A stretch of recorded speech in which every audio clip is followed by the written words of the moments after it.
When Congressman Joe Wilson shouted those now infamous words, "You lie," during the president's health care speech last week, it triggered a battle over bad behavior that has now been transformed into a bitter war of words over race.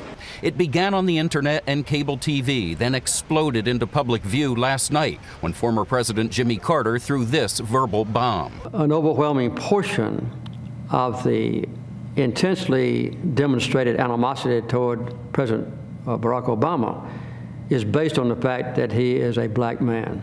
Today, he went even further. Her feeling among many people in this country that an African American ought not to be president. There followed today a ferocious counterattack from top Republicans, including party chairman Michael Steele, who called Carter's accusation a pathetic distraction from Democrats to shift attention away from the president's wildly unpopular government-run health care plan.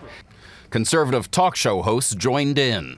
Jimmy Carter back in the news with the same kind of ignorance and stupidity that marred and marked his own presidency. We can't criticize Obama. We can't do that because it's all racist.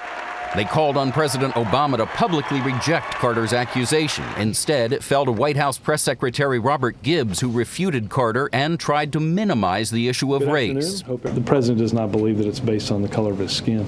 Asked if the president should address the issue personally, Gibbs said there is no need. I said that on his behalf.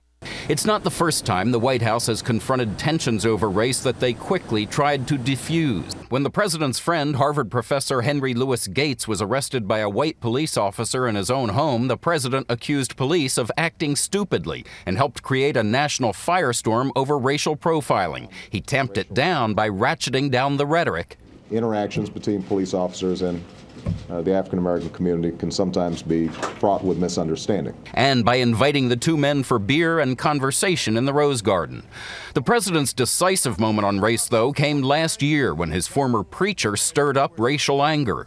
After at first resisting, the president confronted it head-on with a speech some insiders believe saved his campaign. Working together, we can move beyond some of our old racial wounds, and that in fact we have no choice.